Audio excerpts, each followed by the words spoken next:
What's going on, everybody? And welcome to J Sports Seattle. In this video, I'm going to be talking about the Seahawks.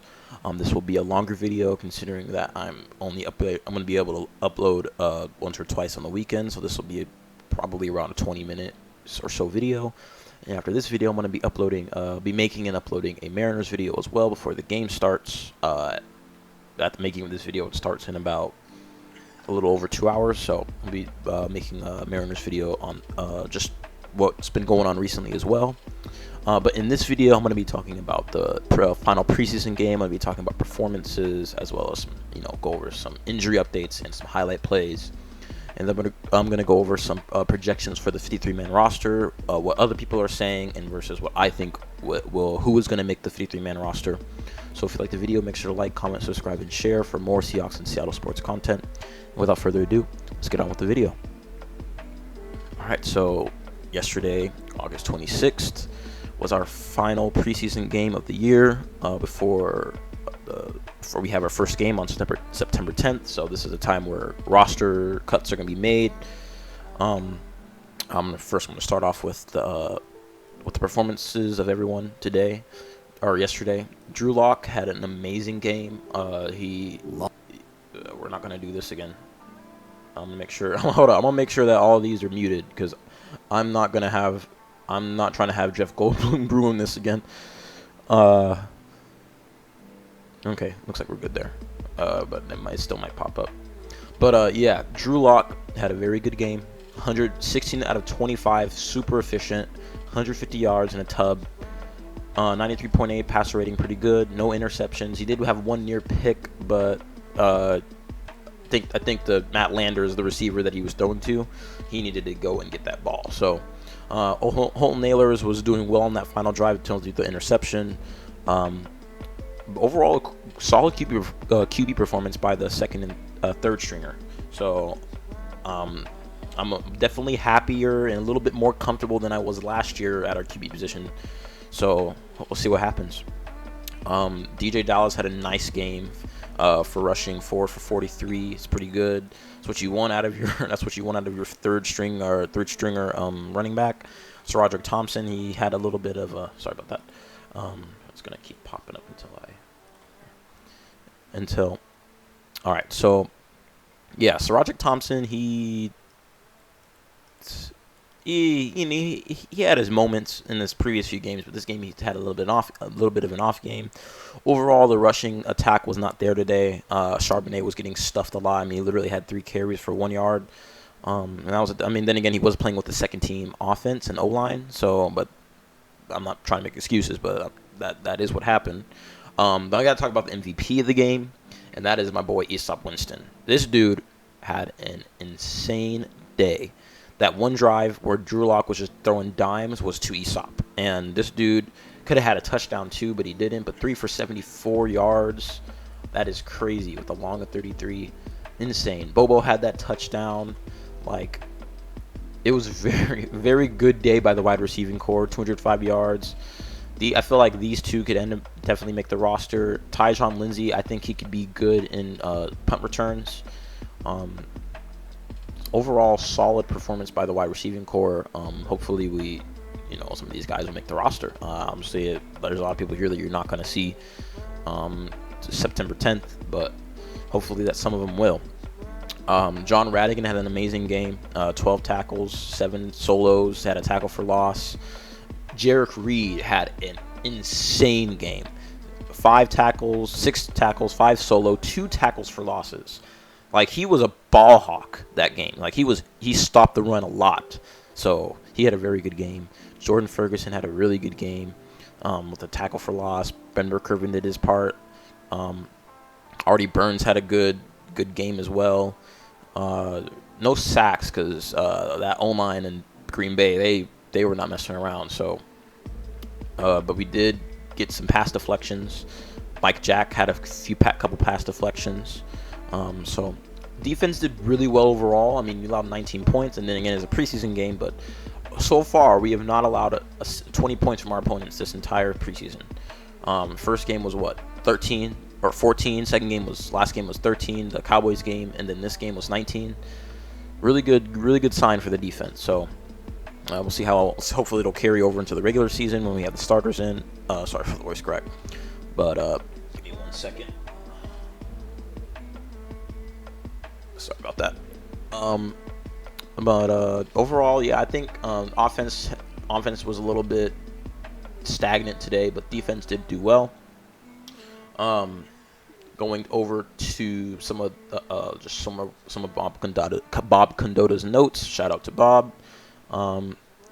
Jarek Reed was the highest rated defensive player here. So 90.4, run defense 74, tackling 84.4. He had a very good day yesterday. Artie Burns had a very good day. A lot of people in the 70s. That's what you want to see. So hopefully that carries over into the regular season.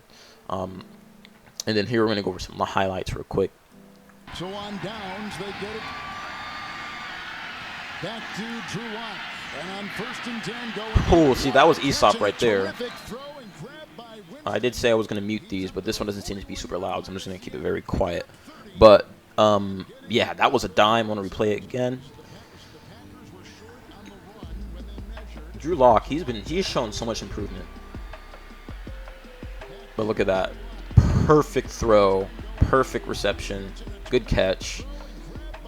Absolutely insane. And I know he had that touchdown later on. I don't think I was able to find that though. But oh yeah, here it is. Oh, this is Bobo right here.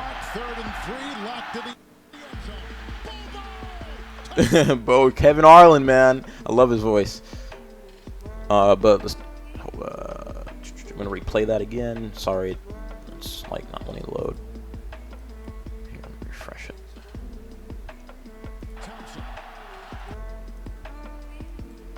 So, yeah, Jake Bobo, man.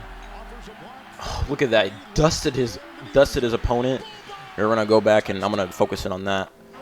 So here's Bobo right here, and he just gets open. He just does a simple cut across the middle, and he's open. I mean, yeah, he's slow, but when you have effective route running, I mean, just take a look at Cooper Kupp. Just take a look at Steve Largent, what he did in this league. You know, speed is nothing. It just goes to show that speed is nothing when it comes to wide receiver. When you have good route running and good ability to read the defense and read soft coverages and know when you're going to be able to win one-to-one man-to-man coverage, this guy seems like he knows how to do that. So, very good play by Jake Bobo. I'm going to replay it one more time. Right here, he just does a simple. He doesn't even really do a stutter. He just gets open. Like, he doesn't even like try to. He just does a sort of go route, fade route. That's it, and it worked. So he is definitely gonna make the roster. He's built like a tight end, but plays like a wide receiver. So he's gonna be good. He's gonna be good blocking. So man, he could definitely be that wide receiver 4, wide receiver 5 position. I'm gonna say wide receiver 4 because he is impressed all throughout mini camp, throughout training camp, and throughout preseason. So he's definitely gonna be on the roster for sure. That's gonna be one of my predictions. But going over to Michael Shandugar, shout out to Michael Shandugar to his Twitter. We're just gonna go over some of the things that he went over with yesterday. So yeah, like 6 passes for 100 yards and a touchdown in the preseason game, and some in the preseason, and some good work in camp. Yeah, I think Easop Winston's gonna make the. If he's not going to make it as wide receiver 5, he's definitely going to be in like special teams as like a punt returner or something. So definitely proud of him. Let's see. Oh yeah, here we go. So here's some injury updates. Pete Carroll on Devin Witherspoon. He said he may practice next week. He's flying, he's going, but there's a lot more to it than that. It's the conditioning level he can maintain and hold up with the workload of practices. We've got to figure that out. So looks like Witherspoon is close to coming back, but they're still trying to ease him in, not trying to re-aggravate it because, you know, hamstring injuries are fickle. And I know it was a different part of the same hamstring he injured, but still, you just got to take care of that and make sure that doesn't get worse. And he said, Pete said he would be shocked if Jordan Brooks didn't play. Like I said in the past, I cannot fathom how quickly this guy came back from that ACL tear. 7.5 months? Like 5-10 years ago, that was over a year recovery time. So the fact that he's able to even be in a position to play week 1, insane. He just looks so good. I'll be surprised if he's not ready to go. I mean, he's been a full participant in practice. Full participant ever since coming off the PUP. So, very good. JSN is back in Seattle and optimistic he can beat any timeline given in terms of a return, Pete says. So that is cataclysmic news, not in a good way. It is huge because the original timeline was 3 to 4 weeks, so he'd probably be missing the first game or two of the season. But Pete was saying that he might be able to beat that timeline and be back for week 1, which would be insane. So, for example, Pete said if the suggested timeline is 10 days, JSN feels like he can beat it. He wants to get going and get running, and I respect that. Like I know wrist fractures are not something you want to mess with, but he's an athlete and he's young, so he will heal quicker than that of a non-athlete.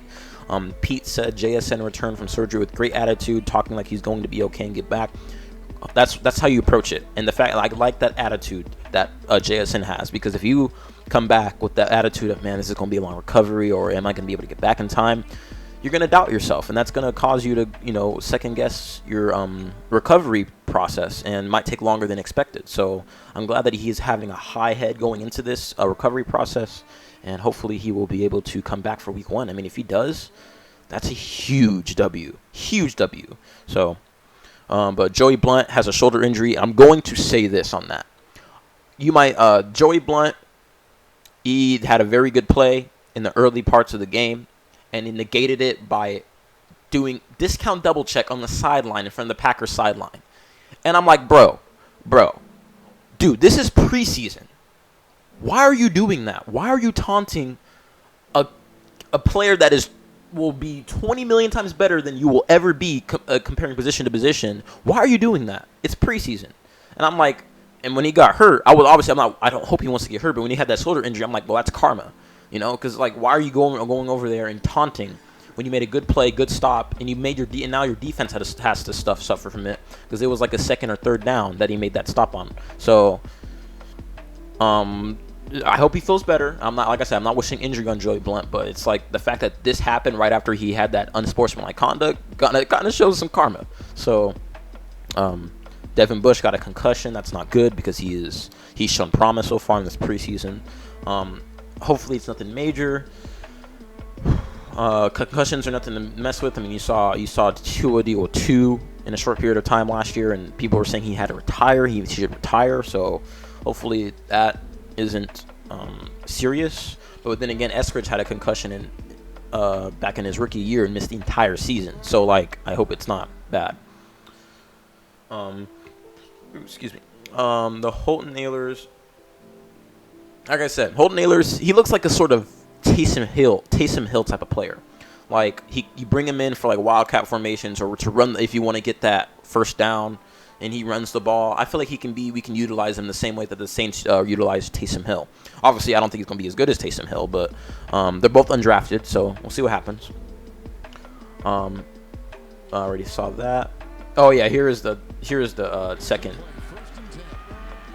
Look at that. Oh my goodness. Perfect throw. I mean, you look at that and you think, if you didn't look at who was throwing the ball, you thought, was that Geno? No, that was Drew Lock, man. Drew Lock, the guy that was notorious for throwing the ball to the Dallas Cowboys 3 times last year. Let's look at that throw again. Like, look at the time he has in the pocket. Perfect placement. Should have been a touchdown, but guy was draped all over him. So, and plus the safety came in and helped. But just absolute dime from Drew Lock, and Easop Winston had a very good game. Like, yeah, Drew need to stop cooking. Like, that was his go-to guy that game. Let's take a look at Jarek Reed right here. Yeah, so he read this play. This was a play. This was probably a RPO. Yeah, so look at that. Jarek Reed, man, he was all over that. So that's him right there, I'm pretty sure, coming from his safety spot. And look at him. Oh, my goodness. He tracked that down. He was not fooled. He was not fooled. And it was an RPO. It was a sort of RPO, sort of action sort of thing. Obviously, it could have been, the running back could have had it. He could have passed it. He ran it. Obviously, he chose to ran it. But Yeah, Jarek Reed. Look at that. Just all over that. And I think that was a loss of 3. So, very good play by Jarek Reed. He can definitely be. He needs a 6. Like I said, we do a good job finding diamonds in the roughs. And he was a 6-rounder out of New Mexico State. So, very good play. And I already went over Bobo. But, yeah. Injuries. I know Derek Hall got hurt with an AC shoulder joint injury. I don't know if that's reported here, but he did leave.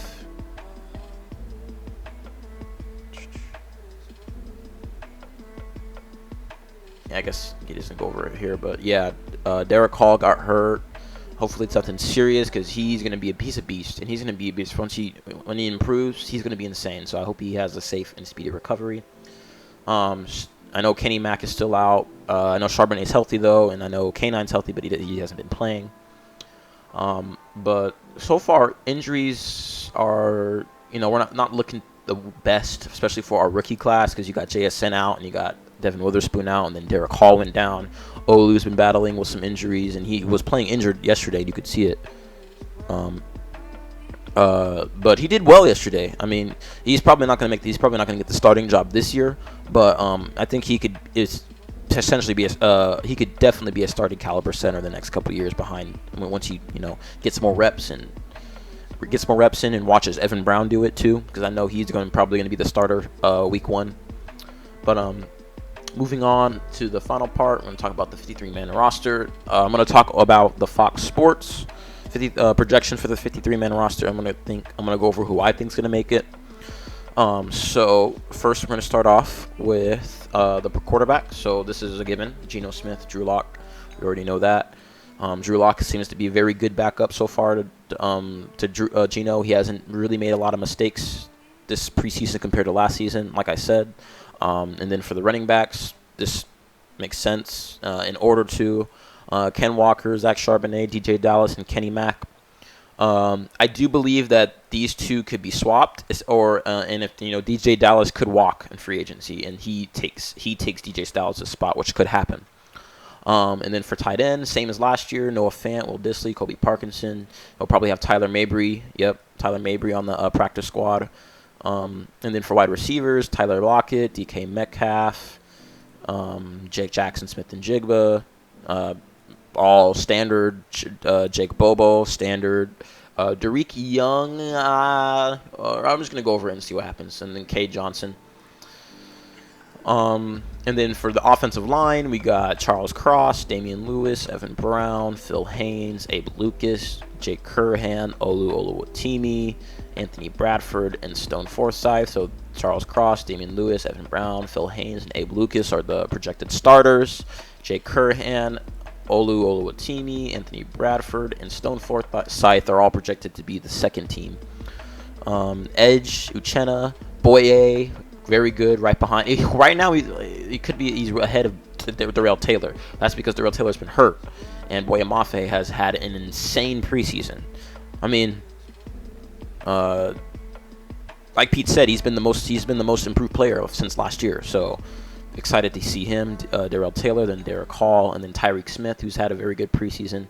He missed all of last year. This is essentially his rookie season, because he missed all of last year with the bad injury. I don't remember what it was. I think it was a knee injury.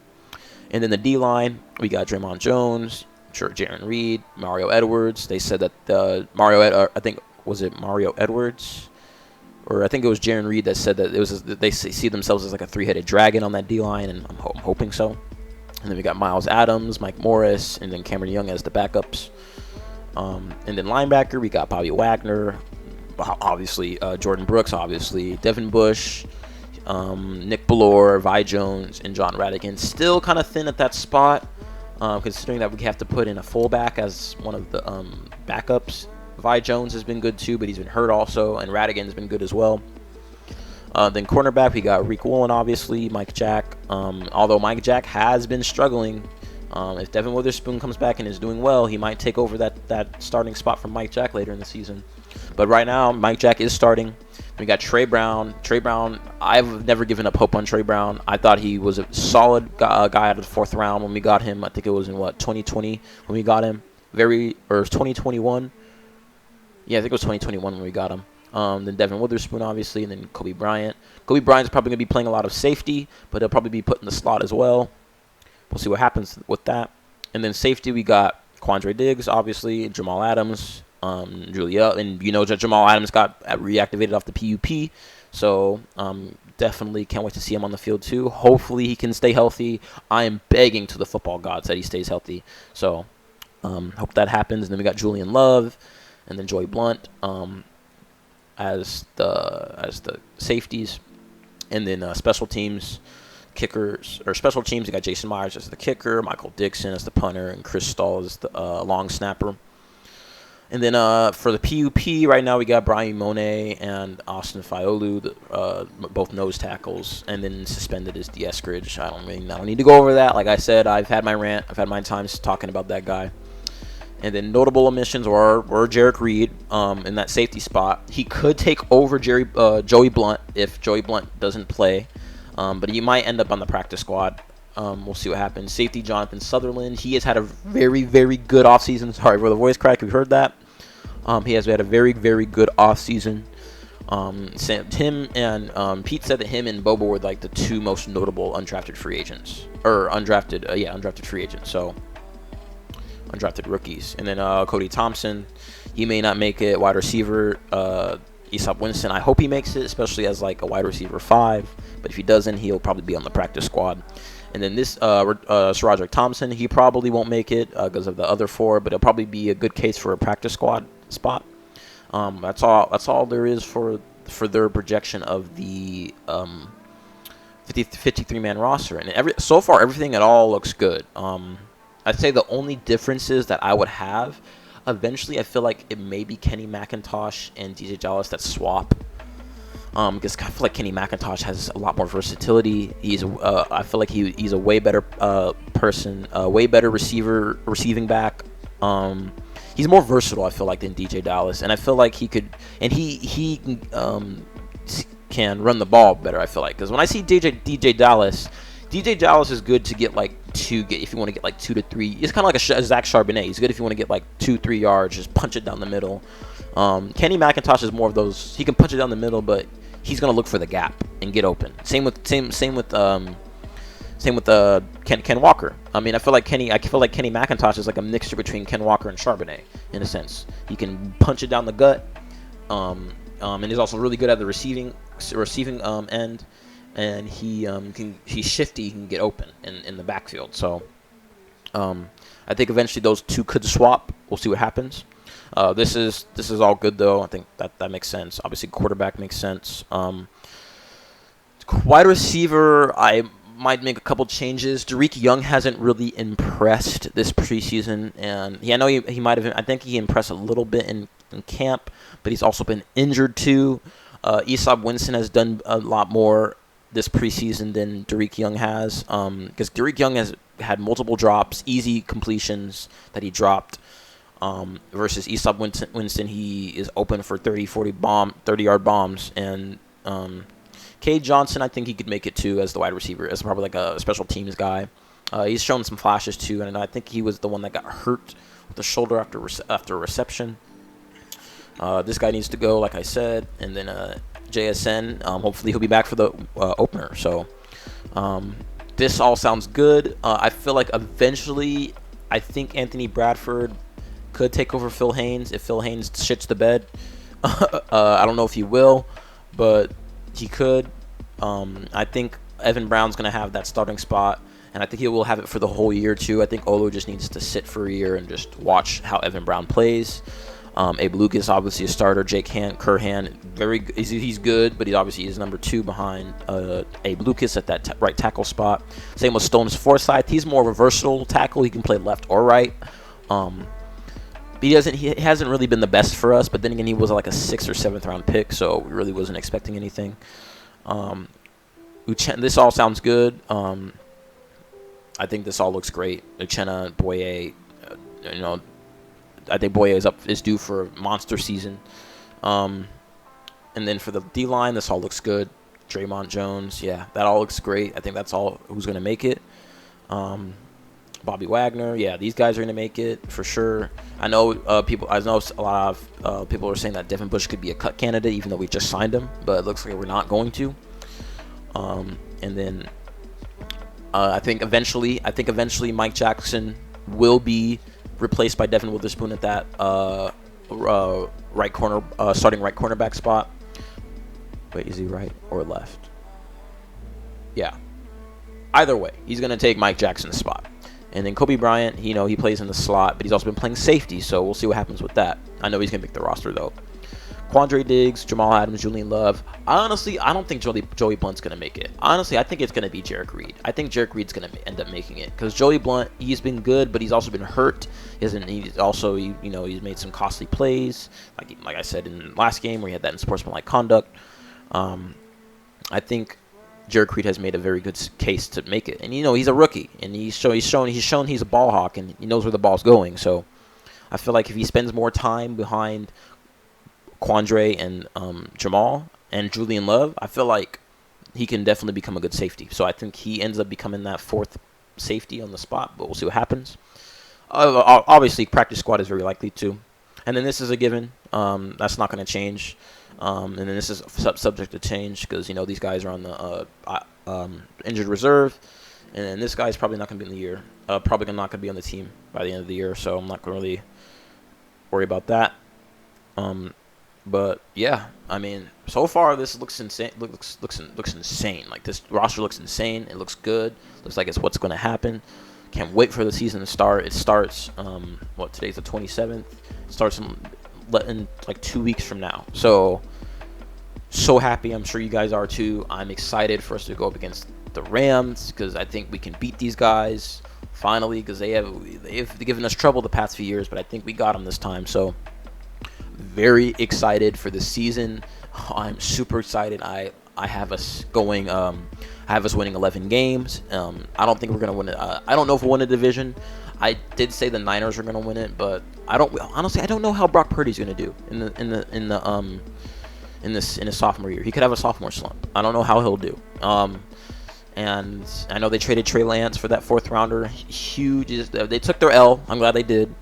They traded 3 firsts for that guy, and they were able to at least get a fourth rounder out of it. Still not really good, but at least you got something for him instead of nothing. So we'll see what happens with that. But yeah, 11-6 record with this roster and this team. It could be higher and it could be lower, but we'll see what happens. That's my prediction though. But I think that's all I have for this video. I'm going to be making a Mariners video right after this one, so I'm going to try to post this as soon as I can. Because as of the making of this video, as of right now, 11:23, it's less than 2 hours away, so I'm going to try to make this Mariners video quick so I can watch this series finale against the Royals. Yeah, if you like the video, make sure to like, comment, subscribe, and share for more Seahawks and Seattle sports content. And also comment below on what you think and who you think is going to make the roster on what you think the Seahawks record is going to be for this year. So thank you for stopping by. Stay tuned for that Mariners video, and go Hawks, go Mariners, and go Kraken.